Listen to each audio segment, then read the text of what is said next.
This is your Chargers linebacker, Dan Henley, and you're tuning in with Chargers Unleashed.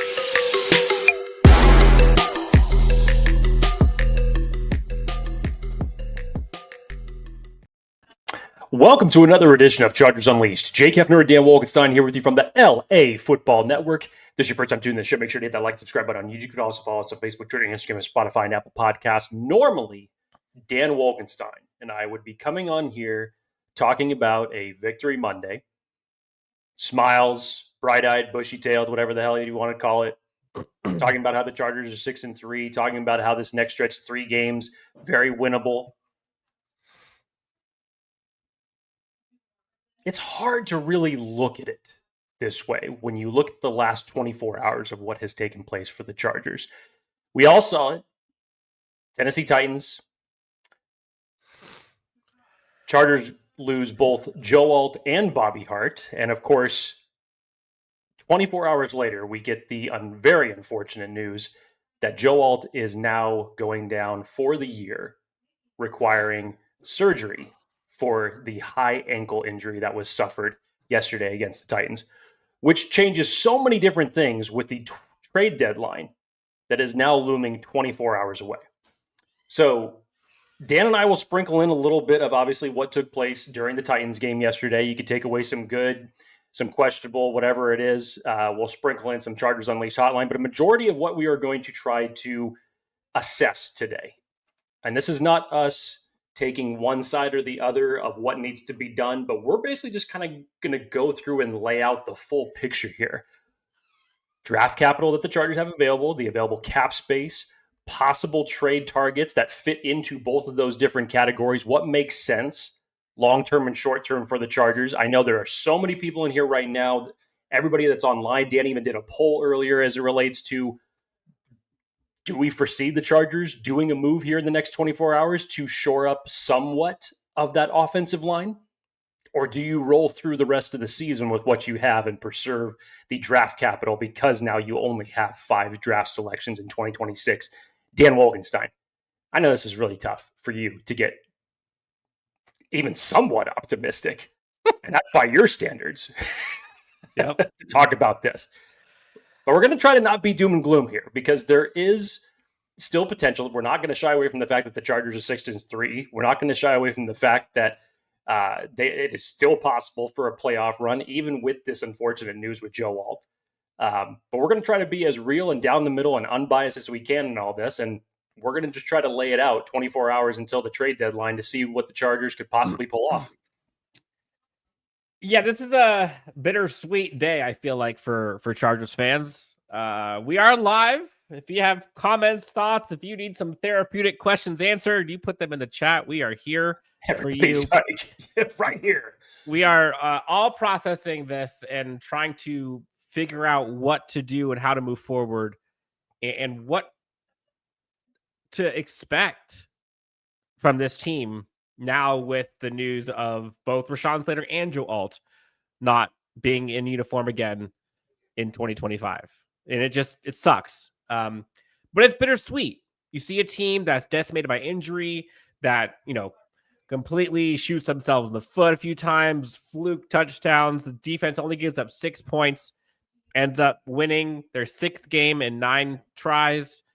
6-3 is no joke, man. 6-3 is 6-3 and 6-3. Like, that is a damn good schedule, especially considering what they've had to go through in terms of injuries. Speaks to the resilience, speaks to some of the talent on this team. There's a lot of good there, right? Like, there's a lot of good. But also true, and the bittersweet point is the expectations for this team moving forward, given where they currently stand. And I think what's important is, and I'm telling this to myself as much as I'm telling Chargers fans, tether my feelings to reality. Hopium only goes so far. Jake's on mute. But I try to keep this. Don't drink the hopium. No, that's what I'm saying. Like, I will be real. I will be honest. You can be hopeful, but tether it to reality and what your eyes have seen so far. So big picture, can this Chargers team win 4 more games to get to the playoffs? Yes. Yes, they could. Do I think this team is a Super Bowl contender if they get to the playoffs? Currently, no. Do I think that they can win a playoff game? I'm not going to pick them, honestly. Unless somehow a team like the Bengals gets in, where they don't have a defense either. It's hard to do that right now. It's hard to do that right now. So we'll get to this, right? And we'll get to the macros and micros of this. Also, like the Chargers just won a football game. And I was debating, we got a shit ton of Chargers Unleashed hotline here, but like we don't got enough time. And again, bittersweet, right? Like I genuinely don't think people are coming here to listen to post-game reactions. Like, I don't think that's the bigger story here. So Jake, let me ask you first off,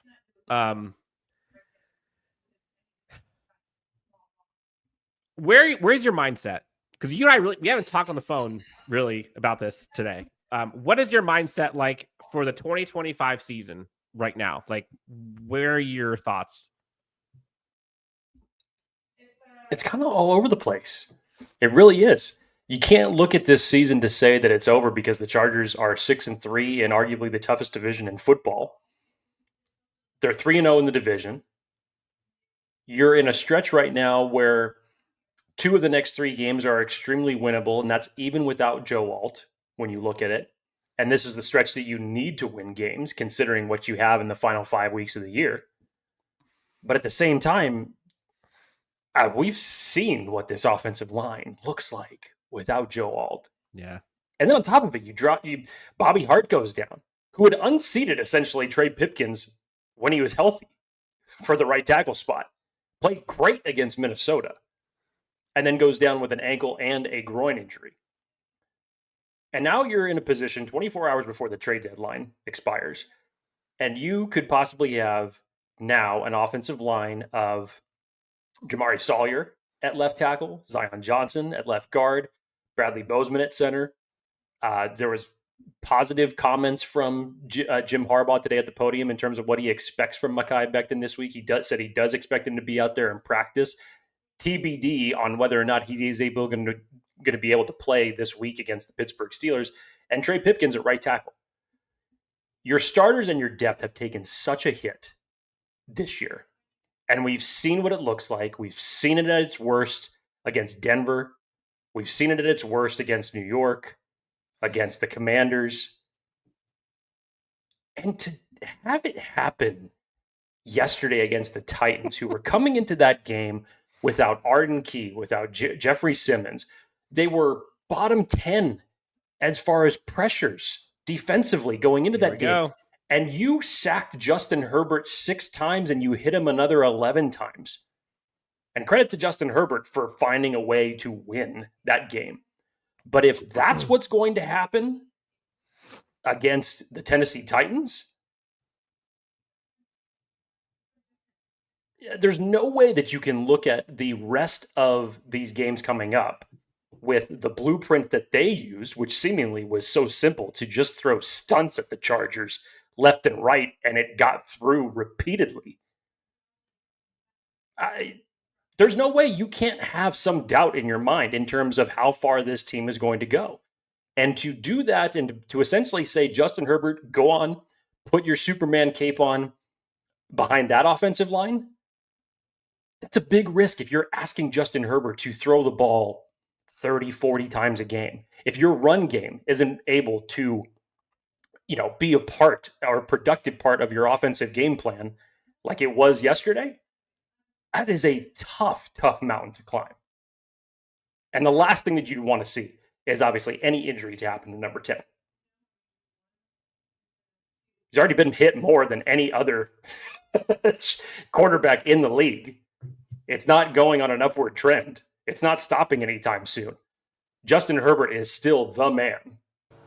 But these are very, very big expectations, and Dan comes in, of course, right on time. Yeah, exactly. Guilty as charged in the chat. What's happening, Evening, fellas? fellas? I'm depressed. Yes, I think We most of all us are. We all are. I get it. So, macro, big picture, Dan. I don't really know what to feel. It's a little bit of mixed emotions. It really is. This isn't the Cincinnati Bengals where you're sitting at 3-6 and your defense just can't stop anybody from scoring more than 40 points on you, even the last couple drives. This isn't the Washington Commanders who lost their starting quarterback yesterday. This isn't the Tennessee Titans who have only won one game this year. This isn't the Miami Dolphins who are in fire sale mode. This is a Chargers team who still has the highest rated passer in terms of yards in Justin Herbert in the league. Despite what you may say about his interceptions, he's still playing at an extremely high level. The Chargers are in playoff contention right now in the thick of their division. Like, there's so many positives to talk about, but it's hard to even utter them today. It is. It is. And I think what makes this hard is you saw the difference with and without Joe Alt. And with Joe Alt, there was hope. There was legitimate hope and reality on paper that, damn, when he's there, they could kind of shrink wrap this thing into being something positive. Without, we just haven't seen it. We just haven't. Now, I forget which game it was, but I think it was the game before Joe Alt came back. Please keep me honest here. But that was the game in which you saw the other folks chip in, right? You saw Randy Gadsden start blocking. You saw Tucker Fisk in there doing the dirty work. Kamani Vidal was doing some work. You saw the other dudes in there. I mean, it's going to have to happen a lot because you just can't rely on those 5 blocking for Justin Herbert. Period. Like, period, stamped. You've seen it through 9 weeks. You know it. I mean, I'm talking offensive line grades in the 30s for dudes that are now starting. Foster Sorrell was pass block grade 33.6 against the Titans. Zion Johnson, good against the run as of late, good against the pass about a month ago, but last 2 weeks, 46.2, 43.1 pass blocking grade. Again, it's PFF, not the Bible, but Mekhi Becton, pass blocking grade, 43.6, 34.1 the last 2 weeks.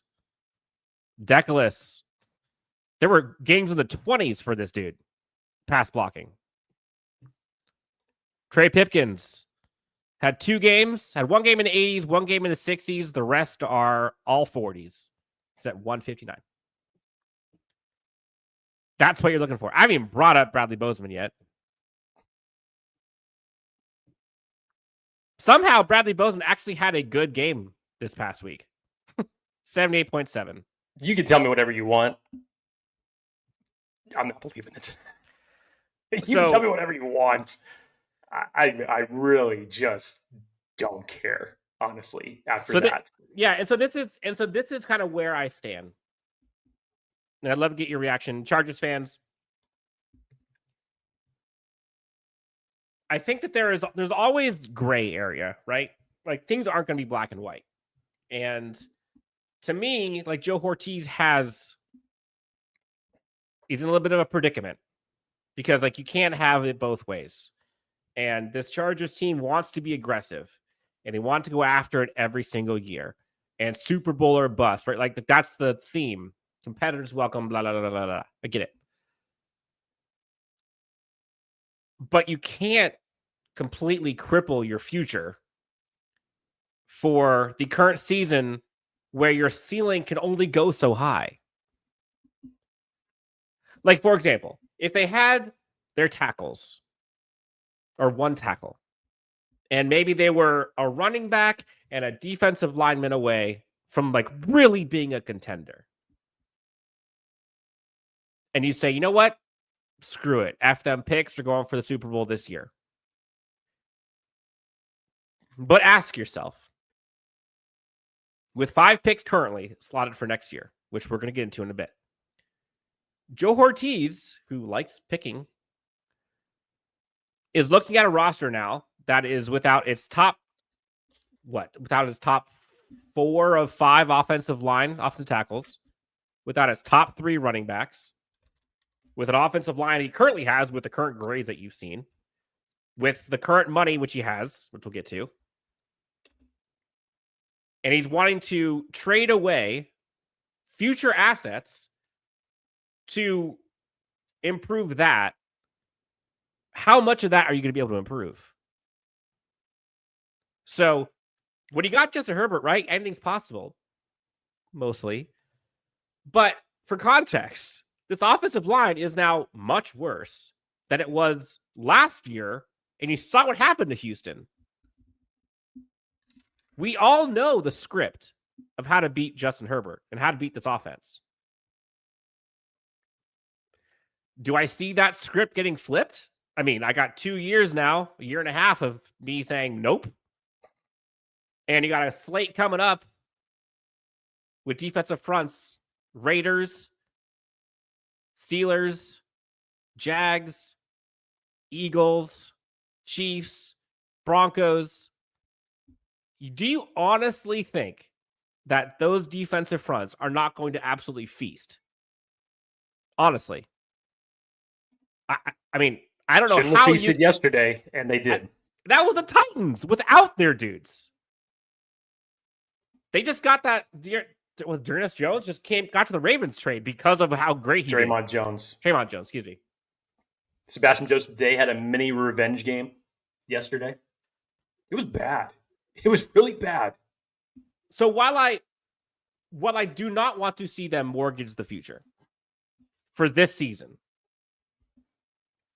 keep the picks. You should have more than 5 picks by the time 5 or more picks by the time the draft comes around. Like, that's a different conversation. But I don't want to throw away the season. Like 6-3, and I've seen people's comments. Like 6-3 is 6-3. You only got 4 games to win probably to get in the playoffs. I think they can do that. And once you get to the playoffs, anything can happen, right? Like, do I think they win in the Super Bowl? No. But you can still make this season a success in a current state. Do they got to get creative? Sure. How we do that, we'll talk about that here in the next few minutes. Jake, before we get to more of this, Jake, let's talk about our friends over at Sleeper. Pay the bills. I want to remind everybody that the NFL season is here, which means you now have a chance to win up to 1,000 times your cash on daily fantasy football with Sleeper. Football has never been more exciting than it is right now with players like Patrick Mahomes, Lamar Jackson, Justin Herbert. Pick on stats for these stars like touchdowns, passing yards, receiving yards, fantasy points, and more for up to 1,000 times payout on Sleeper. Get your picks right, and you could win big. Just use the promo code ChargersLAFB, and you'll get up to $100 match on your first deposit. Terms and conditions apply. See Sleeper terms of use for details. Currently operating in over 25 states. Check out Sleeper today. Dan, the guilty as charged, boys. Speaking my type of draft language, Joe Hortiz is going to spam the trade down button in April. God, I hope so. I've been asking for a trade down for the last decade.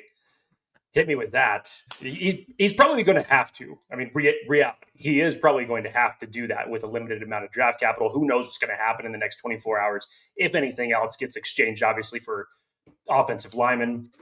We'll see. But, yeah. I would be saying the exact same thing if Joe Hortiz had his full complement of draft picks going into April. Yep. And to make matters worse, you heard today from Jim Harbaugh, expectations are Martin Hampton will be back to at least after the bye. How about them apples? Yeah, we started hearing those reports a couple weeks ago that the expectation was that Omarion Hampton was going to be out a little bit longer than the slotted IR time of the original 4-week period. But I don't think that we were expecting him to be out until after the bye week, which essentially would have him back Raiders game. And it's tough when you look at this again because everything goes back to the offensive line. It's a force multiplier, whether it's in regards to protecting Justin Herbert or creating a run game.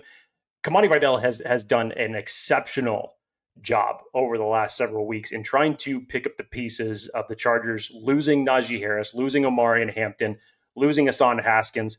But yesterday, they just weren't able to find anything. The running game was essentially a non-factor for the Chargers offensively.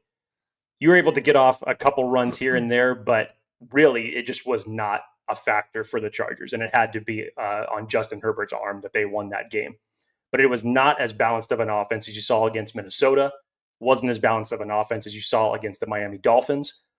So this again brings up the question, because of the extended time missed, and this is where it's in predicament mode now, because so many people have been talking about, trade for Breece Hall.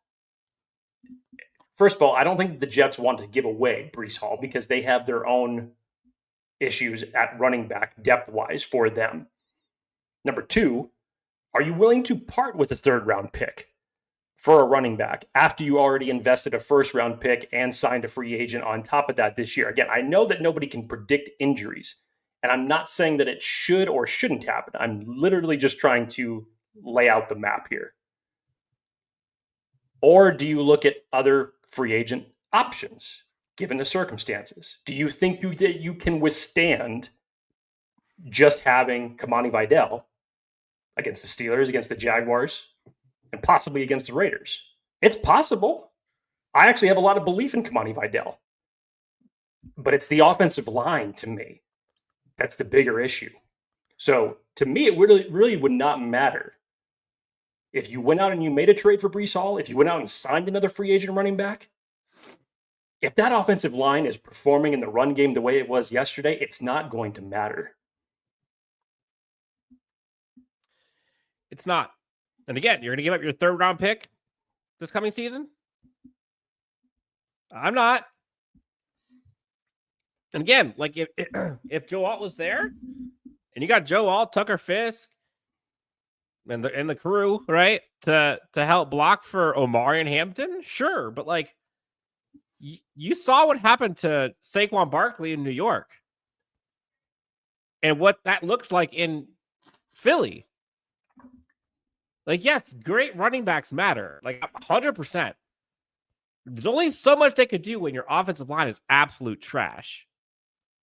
And like, do I blame Hortiz for this? Like, honestly, it's kind of hard to blame him for this because, like, I can't remember a time that I've seen offensive tackles 6 and 7 be relied upon like multiple times in a season for big stretches. Can't remember a time that I saw running back 1, 2, and 3 not be available. Especially those running backs 1 and 2 that were always available until, of course, they put on the blue and gold. Now they're both gone. So, like, you can't prepare for that. They get back Joe Alt. They swing to bring back Owe. Owe actually is honestly a great trade. Fantastic. And then Joe Alt goes down. So there goes the $7 million that you had to recoup for that. Plus, you have less assets to now trade for offensive line help. So even if there were offensive line that is there, which we're going to get into here in a sec, what are you willing to give up for? And how much does that raise your floor for this team? Like, that's the question. So for me, if I'm Joe Hortiz and I'm looking at the 2026 NFL draft, in my head, I'm thinking, I do not want to get rid of those number of selections. I can move things around. You know, I can go from a third to a fourth. I can go fourth to fifth, pick swap, 2027, whatever.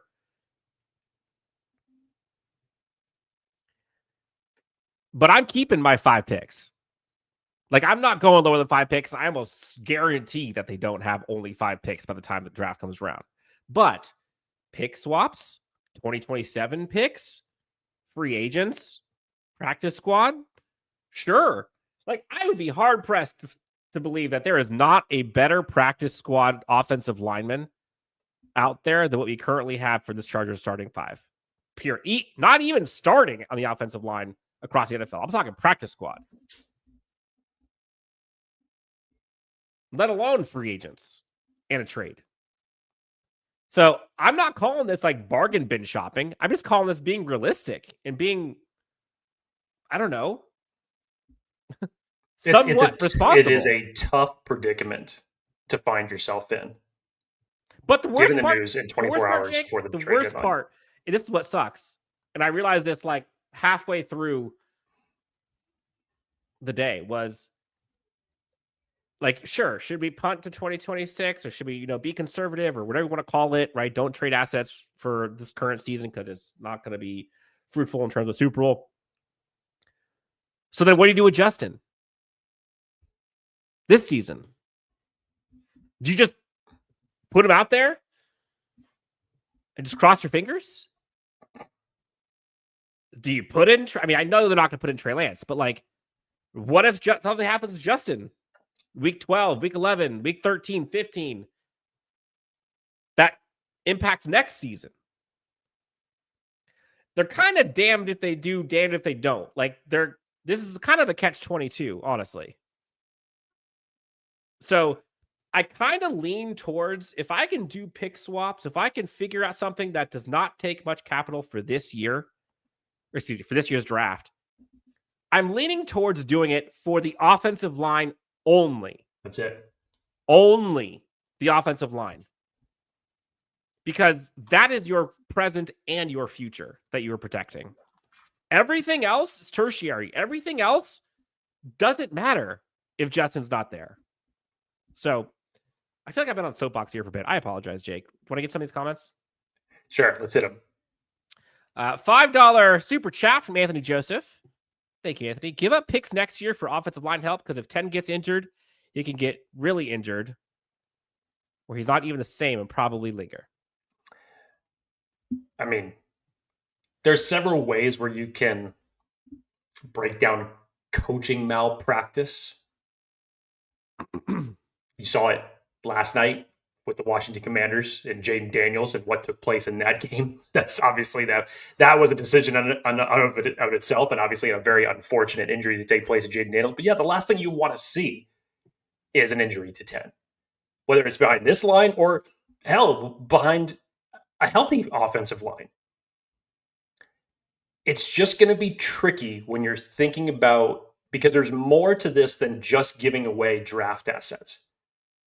Because again, we're talking about 24 hours before the trade deadline here.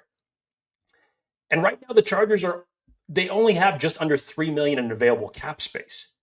So you have to think it's not just the draft assets that you're getting away.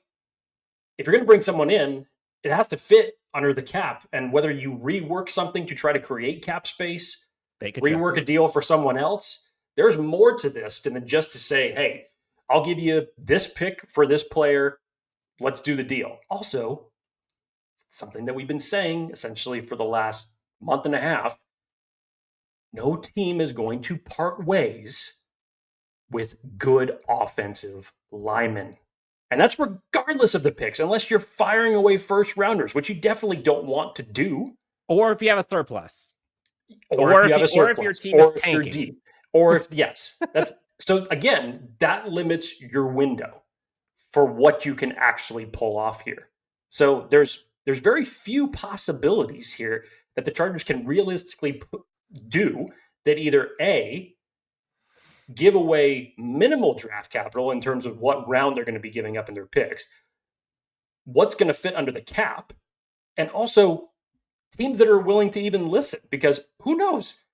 Another team could come in with a higher draft pick and make a better deal. And there goes the option for the Chargers. Who knows? There's just so much to now think about in a under 24-hour period. Imagine being Joe Hortiz right now. Yeah. It's a lot. It's a lot to take in. And it's not as simple as just picking up the phone and making the deal. And right now, Jake, we've got 666 watching us live. 666 folks all getting free therapy. I could have gone without noticing that or hearing that, Dan. Thank you very much. That feels great. Now 667. Get that Thank number off the screen. Thank you. Yep. Come on, folks. Spam the retweets, spam the shares. Let's get this thing up to 1K because we can't be anywhere near 666. We've had enough of that this season. Greg asks, why don't they put Andre James at center to open up Bozeman to play guard? Wouldn't that be a better option than Foster? Is Andre James worse than Bozeman? Great question. I've been asking myself this question. I have been one of the biggest fans of the Andre James fan club since he was acquired. Why did they bring him? And this kind of goes hand in hand with some of the people in their comments who talk about, trade with the Raiders for JPJ. Well, number one, they're not going to trade him within the division. But number two, why would you trade for JPJ if you're not even willing to start Andre James over over Bradley Bozeman?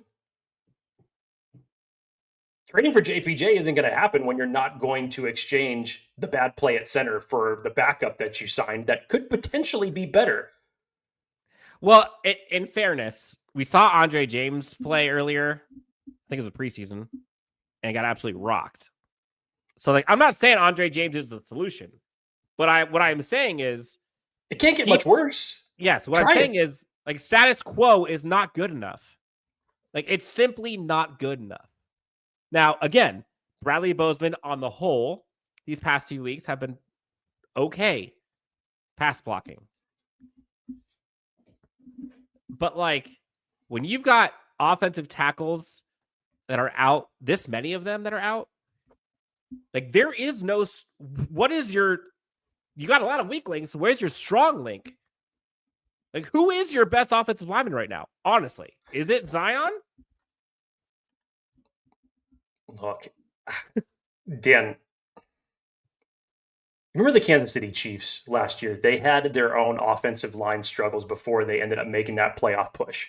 Yep. And they made a decision to move Joe Thuney, who was playing guard, out to left tackle to get some better production out of that. Now, take whatever you will of when the Super Bowl happened against the Philadelphia Eagles. That's a microcosm in itself. But they still made the adjustment to get them there that ended up creating better protection.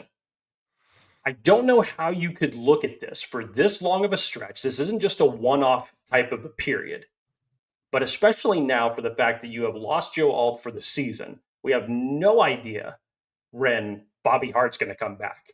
So essentially, as of now, for the foreseeable future, it's Jamari Sawyer at left tackle and Trey Pipkins at right.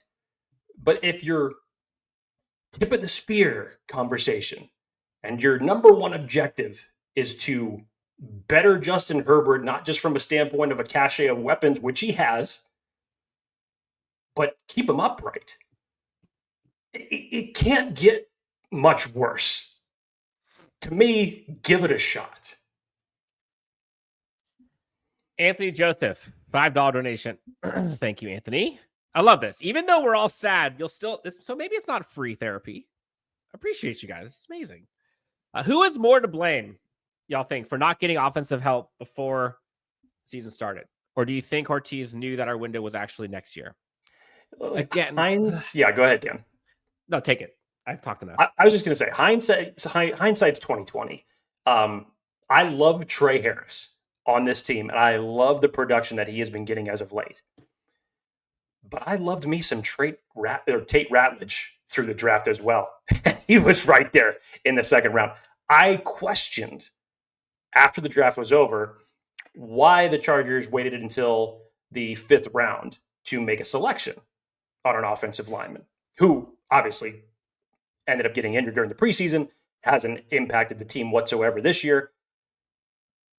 But then I thought, again, when you brought in Mekhi Becton and shortly afterwards Andre James, that I thought, especially after watching the Houston game and seeing the bum rush that came through the interior of the offensive line, I thought that those moves were actually done from a standpoint of to say, okay, these are your new 2 starters.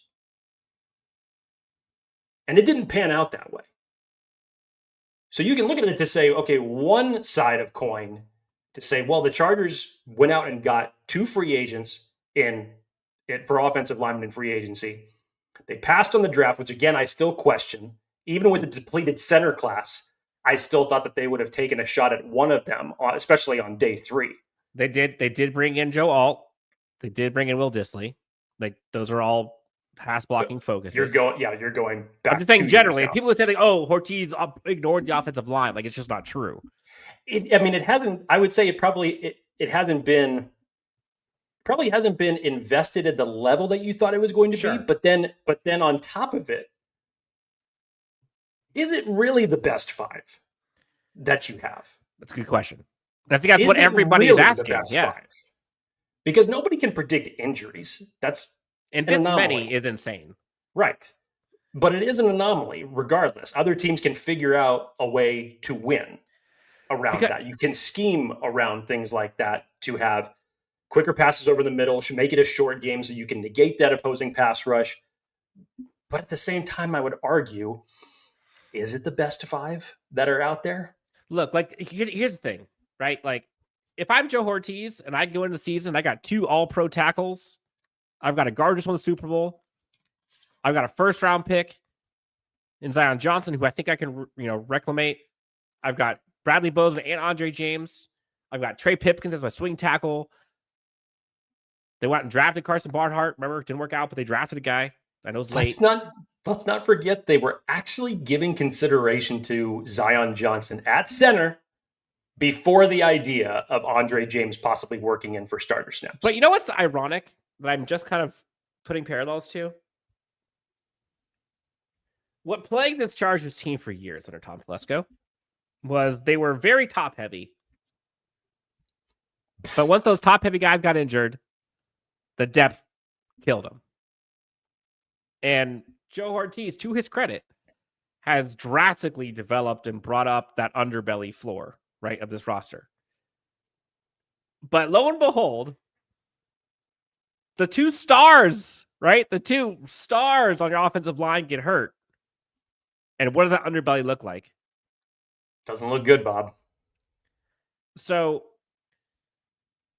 who's out there, right? Who can they trade for if they do choose? Because again, I really understand and I really feel for Joe Hortiz, because you're damned if you do, you're damned if you don't.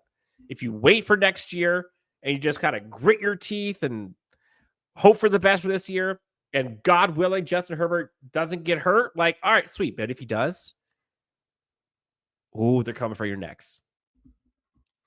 You trade, go in for this year. You fall short. You're hosed for next year. They got some more money, right? You're going to trade down regardless, probably, but still. The one thing that is certain is Justin Herbert is your future and your present. And if you let something happen to him, not only will you be held accountable, but like by the team, right? By the front office, by reporters, by the media. But what is your message to the Chargers fans out there? To everyone who has supported you and to Justin Herbert, that all season y'all have bitched about us not protecting Justin Herbert. We brought in 2 tackles. They get hurt. Everyone gets hurt, but we still have faith in who we got. The solution's in the room. This is those like FAFO things, right? Like, and again, I'm not even trying to jinx anything. I have said this for months. Like, he's kind of damned if he does, damned if he doesn't. So I hope I see pick swaps. That'd be great. Bring in somebody. Like, they got to do. Here's where I stand. I know it will be tough to bring in someone who is a above average offensive line. It's pretty much in almost impossible right now, given the market and what you have available. I know. But again, there's no way that there is not a better practice squad player or free agent, or if you were able to do a pick swap, there is no way that any one of those guys out there aren't better than one of the 5 or 2 of the 5. They simply cannot keep it as is. And we have people in here, they have no money. I know. The guys out there aren't going to be a lot of money. That's right. And again, they have the bank of Herbert. They can easily get 10, 15 million freed up, no problem. It's not the money issue right now. Like, that's, even if they had 30 million, they still only have 5 draft picks. So Jake, you put together a couple of names, interior, offensive line, some tackles. Let's go through those. Who are some guys that they could go after, and what do you foresee them, quote unquote, costing? Yeah, again, I limit this in what I know the Chargers have available right now. Could that change in a short, under-the-wire, 24-hour clock, reworking someone's contract? It's not improbable. I just see it as highly unlikely. So you go through this with what you know in terms of what the Chargers cap space is right now. It's just under $3 million that the Chargers have in available free agency cap space. So we heard earlier today, Andrew Wiley, Nick Algoretti are both possibly on the trade market. The Washington Commanders have been fielding calls on them, given what their current status is with the season, and especially with Jaden Daniels going down. Andrew Wiley would be the pick here for me because he gives you that guard tackle flexibility. He's For been what? part of a. What do you get? What do you give it up for him? I don't know what the trade compensation would be. Honestly, I don't know what it would be. Like, what would you do? Would it third round pick? No, clearly. No, I wouldn't do that. So how high would you go? No higher than a day 3 pick if you're willing to part with it. But would you? Yeah, if that's what we're looking at here, yes. Again, I don't like it, but if you're putting me into a corner and to say, oh, that the Chargers need to make a move to bolster the offensive line, whether we're talking starter depth, versatility pieces like Andrew Wiley, yes, I would say it's worth it. I wouldn't entirely enjoy it because I don't want to give up any extra draft capital. But again, this is why Joe Hortiz is who he is, and I'm not. And this is the position that you put yourself in. So if it's me, I would go Andrew Wiley. I know a lot of people have talked about Evan Neal's possibility for the interior. How would you shuffle that as it relates to Zion Johnson, Mekhi Becton? Who would you be shuffling around? Would Mekhi Becton then kick the outside? I personally think that Mekhi Becton is better suited for the inside. I personally just don't believe that he's fast enough for the edge, and we saw that during his tenure with the Jets. I think he's better suited to play guard. I think he had an advantage from the standpoint, not only for his own production in Philly, he was playing with one of the best offensive lines in the league. And then unfortunately, he was supposed to be playing next to Joe Alt this year. And when Rashawn Slater went down before the season even started, he's had to play next to Trey Pipkins and Bobby Hart and basically whoever else was in right tackle. So it's kind of a force multiplier.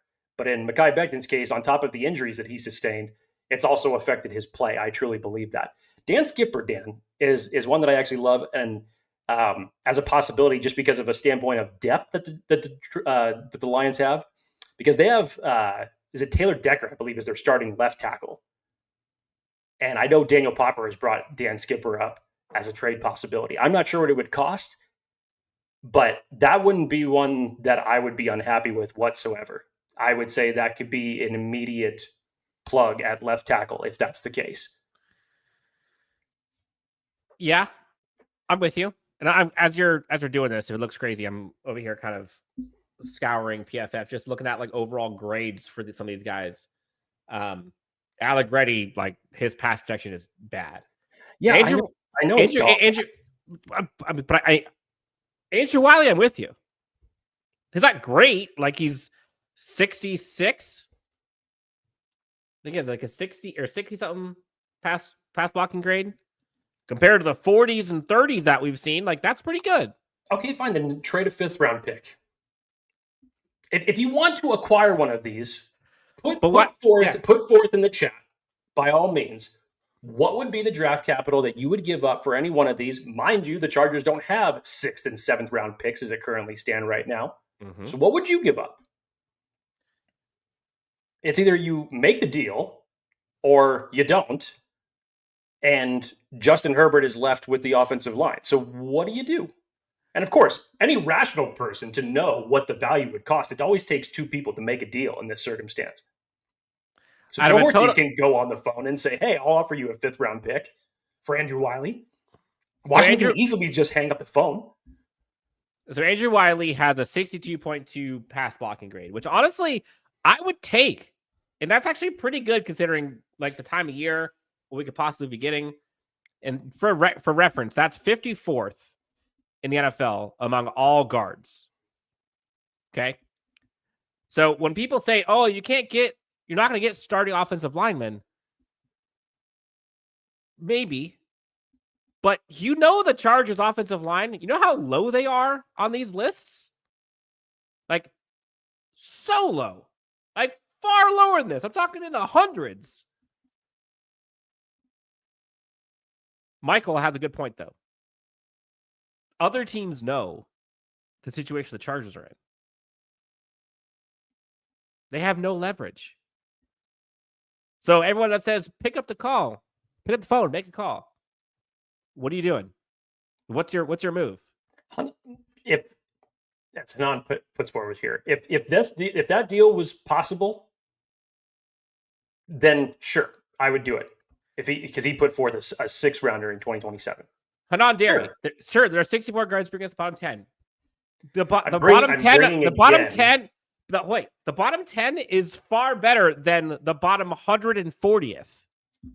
Okay, again, I'm not just figuring in personnel; I'm figuring in cap space. No, I'm with you. On top of this. I'm with you. I am with you. Like, people are saying, like, "Oh, he's not good." Please, he is a improvement from what you have. That's what you're looking for. Are we looking for like a top 30 guard or tackle right now or center? We got nothing for that. Like, that's not how this works. So miss me with he's only 50 something. Like, stop. And Jeremy, what leverage do the Eagles have? Eagles had like 37 picks. And they got a roster that's stacked. That's the leverage they have. They could throw out picks like it's nothing.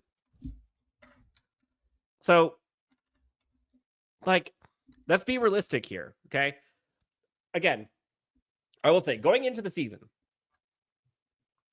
I did have this Chargers team kind of in there are categories, right? Like, in order for a team to be successful on offense, take out special teams, take out defense. But for a team to be successful on offense, you either need to have a shit ton of weapons for the quarterback to get the ball out fast, or there's three sides, or a hell of a good run game, which kind of ties into you need to have protection. And clearly right now, the protection is not there. And so that kind of affects the run game. So those are kind of hand in hand. So right now, this kind of feels like they're going to have to rely on, if they kind of keep this thing going as is, the hope will be Justin and company let it loose. Forgive me, I know that someone corrected me in the chat when I was talking about 5th round pick earlier. Yes, what I actually meant was a 6th round pick, because that was traded away in the Adafe Owe trade. So thank you for the correction on that. So 4th and a 6, I don't know, Dan. I mean, is that enough capital to convince teams otherwise? 1st, 2nd, 3rd, 4th, 6th. That's all you got. Yes. I don't know. Maybe for the tanking teams, but once again, if that once again limits your pot, people that are willing to give away players, teams that are having fire sales. But at the same time, when you have a fire sale, you're still going to want to try to get the best possible deal that you can.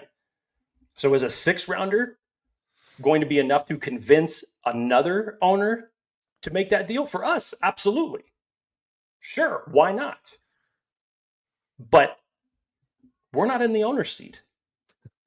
And honestly, but even then, I struggle with that. Like, I struggle giving away and having only 4 picks left. That's hard. Again, I would assume that let's just say if it was a 6th, that let's just say that's the one that you're willing to part with out of the 5, which most likely it probably would be.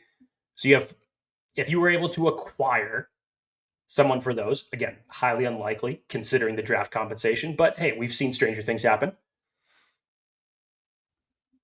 You're probably going to be, as we talked about, in major trade down mode. Now, I'm not sure how many times you're going to be able to do it. All kind of depends on where the Chargers end up finishing the season. But that's a huge projection out in the future. So I don't believe that the Chargers would actually remain with 4 picks, even if they gave one away. But still, yeah, it's tough when you only have this kind of surplus right now going into this trade deadline for what you need. And with assets, honestly, that teams don't want to part with. Yeah, we got about 10 minutes or so left on here. So let's kind of try to go a little rapid fire and just go into these comments and topics before we go. Jeremy says, why does it have to be draft picks from next year? Why not use them from 2 years from now? Well, they could. I'd love that. But those picks aren't as valuable as the ones from 2026. Right. You don't have to convince us. it's convincing the other owners that that's good enough value. We could trade away picks in 2027 all we want. That's totally fine. Should have kept Dobbins and Bosa. Dumb. Okay. They brought in Hampton. They brought in Harris. Remember, Hampton, Harris, or Dobbins. At one point in time, and you had a running back stable that had Dobbins in it. Yeah. And again, you can't foresee injury. So to call keeping Dobbins or Bosa dumb because you see them having success with other teams, it's not dumb just because the people that you brought in to replace them got injured. It's not dumb. Lucas, I've seen this a few times in the chat here. Let's talk about it. Trade QJ. A lot of folks, I shouldn't say a lot. There are some people who are talking about the surplus at wide receiver, which they do have a surplus at wide receiver right now. I'm not saying they don't. I think that's a good thing, considering they have no pass protection. Would you trade Quentin? The last trade that you made for Odafe Oweh, when you needed pass rush help, you went to the other position that you had a surplus at that particular spot, and that was at safety for Alohi Gilman. Wide receiver right now is the deepest position that you've got. At least the one that has the most value in commodities for other teams to look at. Yeah, maybe Disley. I still struggle with this because I love what I've seen in the growth and production of Quentin Johnston this year. And trust me, I totally believe that Trey Harris is the future and that KLS is going to gradually carve out a bigger role on this team. But you gotta really like what you've seen from QJ. So what do you get in place of QJ? Well, I guarantee you're not getting a top 10 offensive lineman for him. Guarantee you that. So what do you get? Remember, the Chargers made the deal with the Baltimore Ravens because the Baltimore Ravens were fine enough to part with someone who hadn't gotten them any pass rush production in the sack category all season until the Chargers picked him up.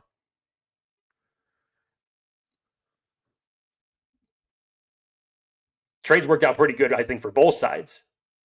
Mm-hmm. But you have to weigh that again.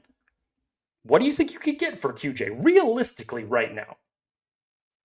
Realistically, what do you think that you could possibly get for Quentin Johnston if you were to look to trade him? I'm not saying that you should. My gut says a third. But give me some of your thoughts. I'm asking. I'm not asking rhetorically. I'm literally just asking to hear what people think of that. My gut would say a third. That's what they'd probably seek. I don't know. Matthew Dahl, $5 donation. Thank you, Matthew. Appreciate it. Us Chargers fans are frustrated that Broncos had $85 million dead cat with Russell Wilson and Peyton. Fix the offensive line, but Jim and Joe are stuck. So, again, for context, remember that Broncos defense compared to the Chargers defense when these two head coaches came in? Yeah. Remember the depth of these two lines? Like, they were night and day. The roster, aside from quarterback, was completely polar opposite. Chargers saying, look for Charger Kiab? Center Brewer. Let's see you. I mean, if we're just talking center here,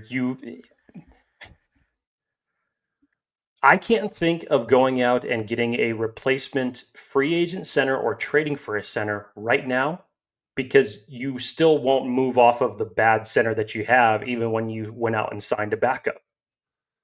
So if they're not going to do that, what else is a move at center going to do for you right now? Not talking about the NFL draft. Obviously, that's obvious. That'll be a much different conversation, and we'll go deeper than that. But I mean, if you're not willing to move off of Bradley Bozeman for your backup center right now, then you're not going to, in my opinion, you're not going to move off of him to go out and trade for JPJ or go get another free agent center. That's not going to do you any good. But see, I think, I don't know. I disagree. I think right now they believe that Andre James isn't as good as Bradley Bozeman. Whether that's right or wrong, that's what they believe. I also believe that they would be absolutely insane to not think that JPJ is better I mean, hey, I agree. Bozeman. I love JPJ. So he's not going to end up on the Chargers. So like if they're going to, here's the thing though, if they were going to go out and spend, it better be for an offensive line. I'm talking draft capital. And I would think that it would be for someone that is going to live past this year for this Chargers team. Because the way I look at it as, all right, cool. Like if you're going to go offensive line in the draft, you're not going to go tackle. You got 2 studs in round 1. So it's probably guard center. You don't necessarily have to go round 1 for guard center in round 1. But if you're late in the draft, bottom half, considering your top half, considering you're probably going to be somewhere in the 20s, maybe lower. I don't know. Maybe you go for one in the third center. You probably get a third, fourth. So if you give up one of those, you say you have one that can come in for a couple years, like it takes that place, right? 1-for-1 swap. But I swear, if I see them go after a Breece Hall and give up a 4th round, 3rd round, whatever it is, and they don't do anything offensive line, like, it's a joke.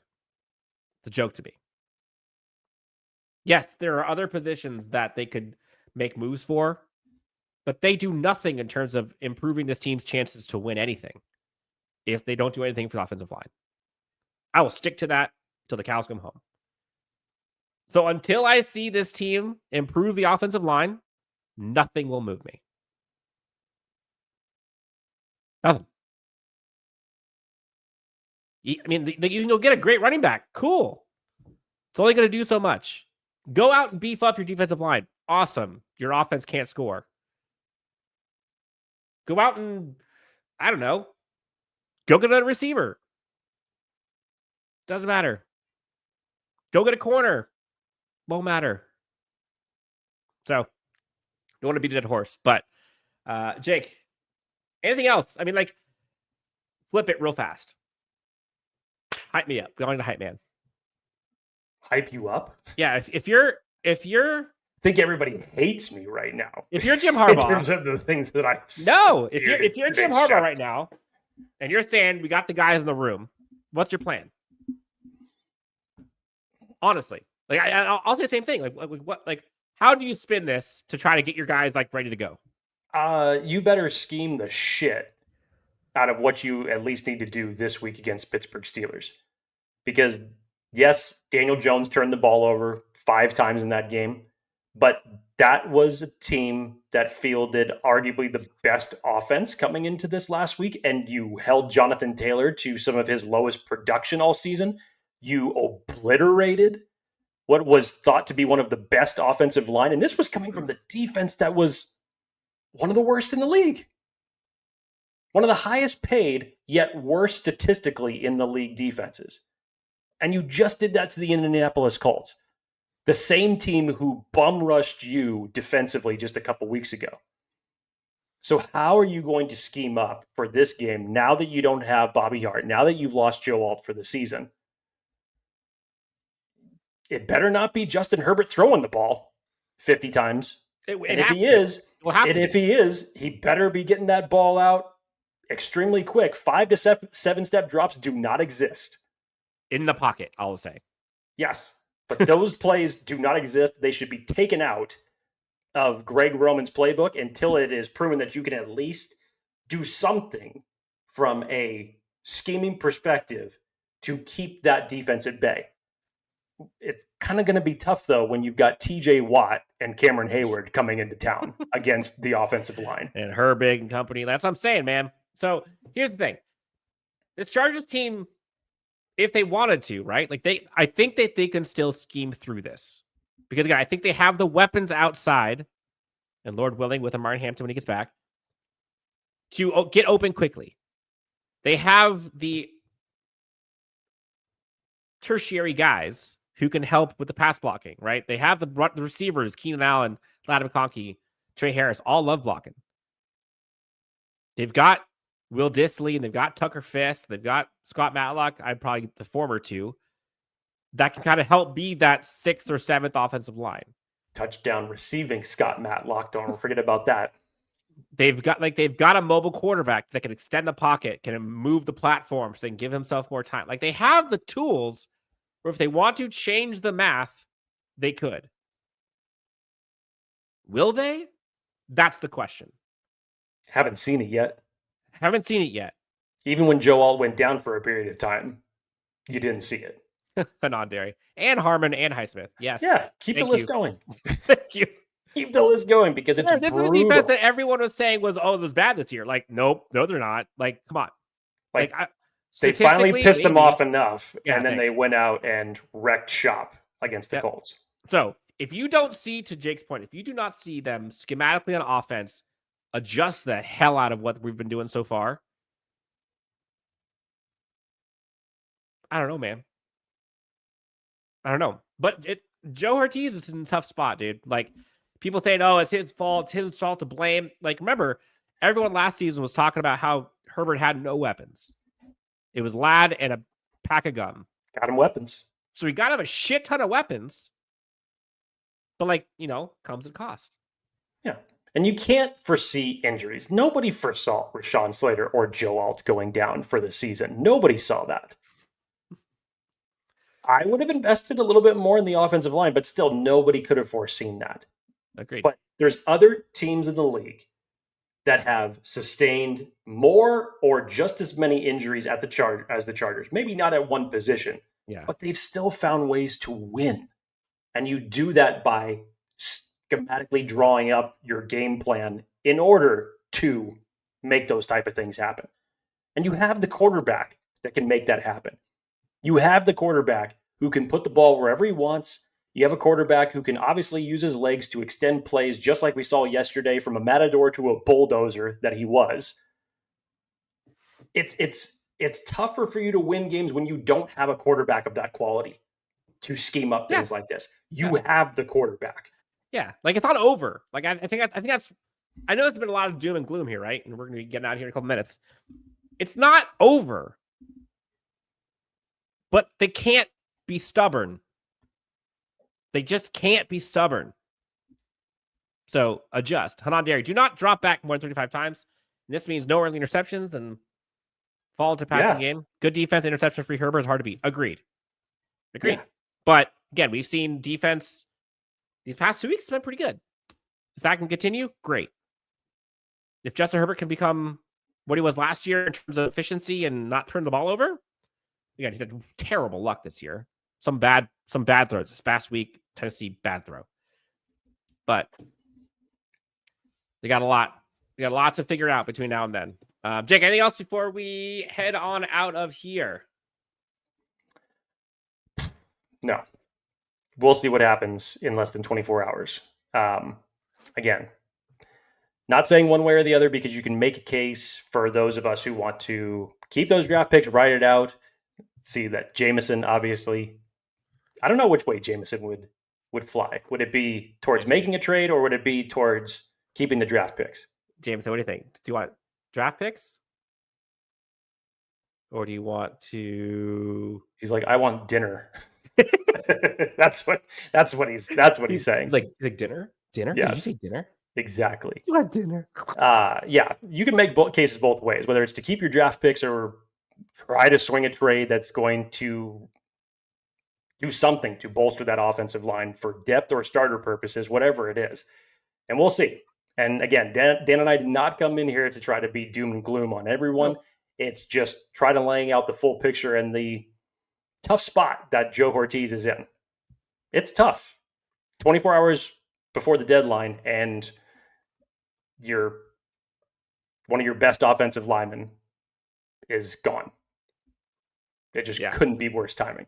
Honestly, like the next 24 hours are going to be insane. It's going to be hard. Either way, it's going to be hard. I don't know, man. Look, I think that at this point, got to watch it unfold. This is going to be some trying times for sure. Jeremy, can't wait for Jake to hold his little one. Amen. Amen. Jake, that's soon, dude. That's coming up. It's coming up. All right. Look, this Chargers team has gone through a lot. Can they overcome this? I don't know. But I think they got a damn good coach. And a damn good defensive coordinator. A damn good quarterback. And a lot of leaders on this team. We'll see. We'll be here later in the week to kind of go through what happens, if anything, with the trade deadline. We'll talk about the Steelers game on primetime. A lot to go on between now and then. But look, I get it, folks. We're all a little in our feelings today, rightly so. Jake, anything else before we head out of here? No, appreciate everyone that tuned in.